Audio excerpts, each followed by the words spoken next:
سلام تماشابینان گرامی، خلاصه خبرهای مهم 20 دکامبر تاجیکستان و منطقه را از پایگاه خبری بامداد برایتان پیشکش میکنیم. شروع میکنیم از یک نگاه کوتاه به سرخط خبر مهم روز در این برنامه. واکنش سفارت به مناقشه تاجیکا با پلیس در بازار صدفات. دادگاه روسیه از استرداد بلاگر تاجیک جنیدالله خدایاروف خودداری کرد.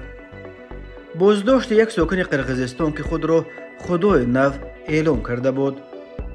در 5 ماشین بارکش 2 کودک را پخش کرد. اپا در بیمارستان دادر جان داد. و اکنون تفصیلات خبرها.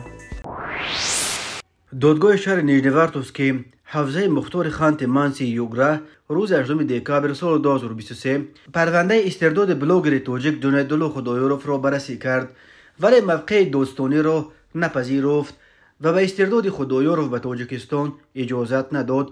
دادگاه دلیل‌های از نام مقامات تاجیکستان آورده نماینده دادستانی را ناکافی نامید و به این نیاد برای مراجعت دیگر باره به مقامات تاجیکستان با طلب ارائه دلیل‌های بیشتر و قانع کننده 3 ماه دیگر فرصت داد. دادگاه به این ترتیب مهلت حبس جنیدالله خدایاروف را با 3 ماه دیگر تمدید کرد.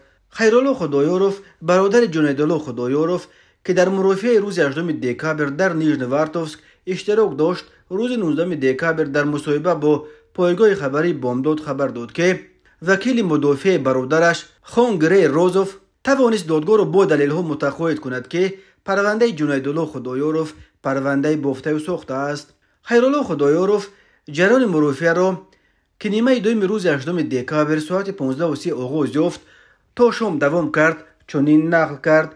دادستانی گفت که از تاجیکستان درخواست آمده است برای استردادش و ما باید این درخواست را قانع بسازیم. اما ادوکات به دادگاه دلیل‌ها آورد که چگونه در تاجیکستان با پرونده‌های ساخته آدمان بیگناه را به سالهای طولانی زندان محکوم می‌کنند. خود جنیدالله هم تمام تاریخ جنجال 2 اولاد را در دهه 8 نویه رشت را از سال 2018 به این سو از جمله چگونه کشته شدن برادرزاده ما علیرضا و چگونه لطکوب کردن مادر سالخورده ما را نوشته و این همه را در دادگاه قرائت کرد. دادرس در نهایت دلیل‌های آورده دادستانی را ناکافی نامید و برای ارائه دلیل‌های کافی به دادستانی 3 ماه دیگر وقت داد. خیرالله خدایاروف استرداد برادرش را پیروزی نامید، ولی از آن اظهار تأسف کرد که او را اقلا شرطاً جواب ندادند. من در دادگاه گفتم که شهروندی روسیه را دارم و در سرگوت خانه دارم، بیایید تحت کفالت من در خانه من خواهد بود، ولی دادگاه قبول نکرد. نقل کرد برادر بلاگر محبوس. ادوکات خدایاروف نیز از آزاد نشدن نفر تحت حمایتش ناراضگی کرده حالا در پی نوشتن عریضه شکایتی به دادگاه حوزه خانت-مانسی بوده است. بررسی درخواست او برای از حبس آزاد کردن جنیدالله خدایاروف غالبا بعد سال نو صورت خواهد گرفت. جنیدالله خدایاروف بلاگر تاجیک که با افشای موردهای کروپسیا و قانون شکنی در نویه رشت نام برآورده است، اینک 6 ماه باز در روسیه در پشت پنجره قرار دارد.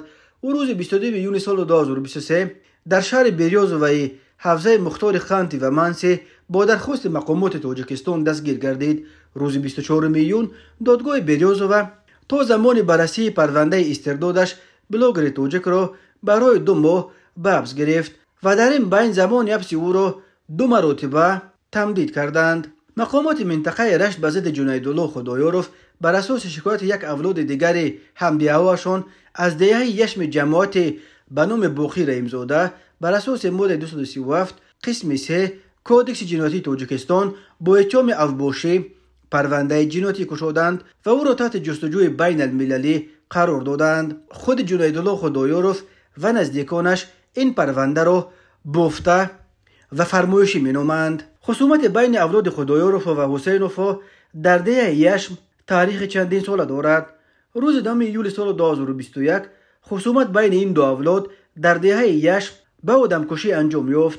چند نفر از اولاد حسینوف علیرضا خدایاروف برادرزاده جنیدالله خدایاروف را در کوچه تنها دیده او را همه کسا لطکوب کردند و کردش زدند. متاسفانه علیرضا دانشجو از رفتن خون زیاد جان داد.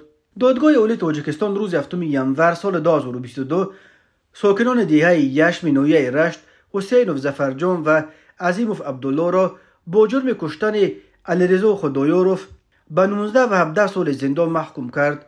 خدایوروف طلب داشتند که در کشتن علیرضا 5 نفر از آن اولاد اشتراک داشتند و بعد همشان به زندان کشیده شوند.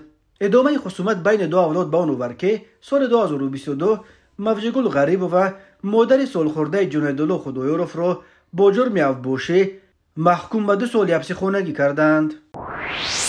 سفارت تاجیکستان در روسیه روز 20 دکبر سال 2023 با گذشت 5 روز از مناقشه تاجیک‌ها با پلیس در بازار صدوات، بزرگترین بازار شهر مسکو و منطقه مرکزی روسیه، بالاخره درباره این حادثه اظهار نظر کرد. سفارت گفت که این قضیه را مورد پیگیری و نظارت قرار دارد. برای دریافت جزئیات بیشتر این حادثه با مقامات دخلدار روسیه در همکاری زچ می باشند. گفته می شود از حساب کارمندان سفارت برای معاین و مشخص کردن علت رخ داده به جای واقعه گروه کاری سفربر گردید و با شهروندان جمهوری تاجیکستان که در بازار صدوات فعالیت می نمایند کارهای فرماندهی گذرانیده شدند. سفارت افزود که نمایندگی دیپلماتی برای حل شفاف قضیه مذکور در دایره قانونگذاری دولت اقامت تلاش خواهد کرد.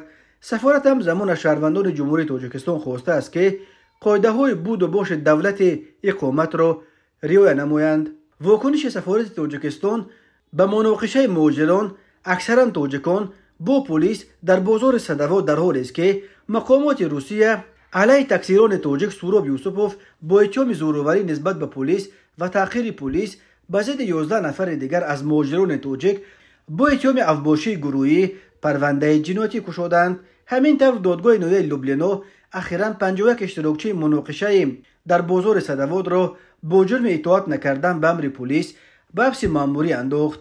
22 نفر دیگر را به اخراج از قلمرو روسیه محکوم کرد و به بازداشتگاه مهاجران فرستاد. بنا به اطلاع دریافته اکثریت کل این مجازات شده ها زادگان تاجیکستانند که شام جمعه 15 دکبر در بازار صدوات با پلیس به خاطر حمایت از یک تقصیران تاجیک وارد بحث شدند. قبلا وزارت کارهای داخلی روسیه خبر داده بود که در پی مناقشه در بازار 82 نفر دستگیر کردیدند. تقصیران 21 ساله تاجیک سوراب یوسپوف که بازداشت او به مناقشه شام جمعه در بازار صدوات آغاز گذاشت از سوی دادگاه لوبلیانو تا 16 فوریه سال 2024 به حبس گرفته شد. به ضدش 2 ماده کودکس جنایتی روسیه، ماده 318 زورآوری نسبت به نماینده حکومت و ماده 319 تحقیر نماینده حکومت پرونده جنایتی گشودند. سرایست تفتیشات شهر مسکو خبر داد که الکی در مناقشه با پلیس در صدوات دست داشتن 11 نفر معاین کرده شد. 6 نفر آنها را الکی برای بازپرسی و انجام دیگر حرکت‌های تفتیشاتی حاضر کردند. از نوار نشر کرده مقامات دیده می شود که دستگیر شدگان همه تاجیکند. بازار صدوات که در حدود نویه لوبلیانو در کناره‌های جنوب و شرقی پایتخت روسیه در پهلوی مکات در میدان 40 هکتار جایگیر شده است. با بیش از 8000 مغازه‌اش بزرگترین بازار شهر مسکو و روسیه مرکزی به شمار می رود. در بازار صدوات صدازاده تاجیکستان کار می کنند. تماشابینان عزیز، یادآور می شویم خلاصه مهمترین اخبار تاجیکستان را از پایگاه خبری بامداد تماشا دارید. برنامه را ادامه می دهیم. کمیته دولتی امنیت ملی قرقیزستان خبر داد که در چارچوب تفتیش پرونده برانگیختن نزاع دینی و با مقصد اندیشیدن چاره‌های بی تأخیر برای سالم گردانی محیط دینی در کشور، زاده ولایت نورین عبدالدایف ارستانبک سال تولدش 1968 معروف با نام ارستان علی دستگیر شده است. عبدالعلیف روز 13 دکبر سال 2023 غیب زد و تنها بعد 2 روز معلوم شد که او از سوی ماموران کمیته امنیت ملی دستگیر شده است.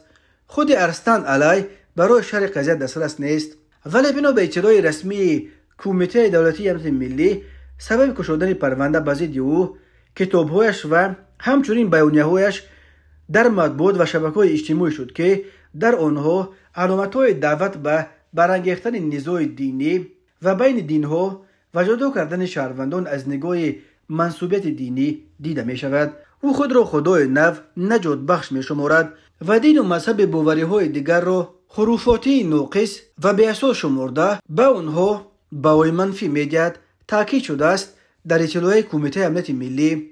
این یاد همچنین گفته است که اکثر پیروان ارسلان علی دختران بودند که تحت تاثیر عقیده های او قرار گرفته عقیده خود را عوض میکردند. این باعث نزاع و جدایی در داخل خانواده او میگردد. در این زمان ارسلان علی دخترانی را که او را پیروی میکردند برای قانع ساختن نفس شهوانی خود استفاده میبرد. گفته می شود در اطلاع کمیته امنیت ملی قرقیزستان عبدالدایف در قرقیزستان با بیانیه‌های عجیب و غریبش نام برآورده است. او از جمله خود را خدای نو اعلان کرده ادعا داشت که موضوع کرونا ویروس را فرستاده است. عبدالدایف سال 2019 در مصاحبهش با نشریه قرقیزی نیوز کیگه گفته بود که خداوند تنها به یک انسان ارسلان علی قدرت کیانی عطا کرده است و از این رو من خود را خدای نو می شمارم. من رسالتی را که به من از آسمان داده شده است اجرا می کنم. او همچنین در آن مصاحبه ادعا کرده بود که گویا پوتین برای نجات و حمایت انسانیت انتخاب شده است چون که مردم روس مردم عادل است. عبدالدایف همچنین می گفت که می خواهد انسانیت را متحد بسازد و پیش ببرد و در اجرای این رسالت به عقیده وی قرقیزا باید نقشه اساسی را اجرا کنند چون که از بالا محض به قرقیزا حق راهنمایی داده شده است اما نه به همه بلکه به افراد منتخب. مرکز مطبوعات وزارت کارهای داخلی تاجیکستان روز 19 دکامبر سال 2023 خبر داد که در جریان چاره‌بینی‌های اپراتیوی جستجویی از جانب کارمندان میلیشیا یک مرد 32 ساله ساکن ناحیه جبار رسولوف با گمان معاملات غیر قانونی با مواد پیروتکنیکی دستگیر شد. گفته می شود هنگام از نظرگذرانی از این ساکن ناحیه جبار رسولوف 93 قوطی مواد پیروتکنیکی دریافت و گرفته شد. اوید بین حادثه نسبت گمان برشونده پرونده جنایتی با ماده 199 علاوه 1 قسم 2 کودکس جنایتی جمهوری تاجیکستان آغاز کرده شده تفتیشات ادامه دارد. در تاجیکستان از سال 2008 واردات، خرید و فروش و استحصال و پهن نمودن مواد پیروتکنیکی و خلاپوشکا منع کرده شده است. هر سال در عرفه سال نو میلادی به ویژه در ماه دکامبر مقامات حفظ حقوق تاجیکستان درباره بازداشت 10 نفر با اتهام غیر قانونی وارد کردن و به فروش گذاشتن مواد پیروتکنیکی و مصادره 100,000 خلاپوشکا خبر میدهند. مقامات میگویند صدای بلند و گوشخراش خلاپوشکا آرامی شهروندان و فضای ایدانه را در روزهای تجلیل سال نو خللدار میکند و به سلامتی شهروندانی که گرفتار بیماری‌های به مثل دیابت قند یا بیماری‌های قلبند خطر ایجاد میکنند و همین طور میتوانند سبب حادثه‌های ناخوش چون سوختار یا آسیب دیدن شهروندان بر اثر ترکیدن مواد پیروتکنیکی شوند.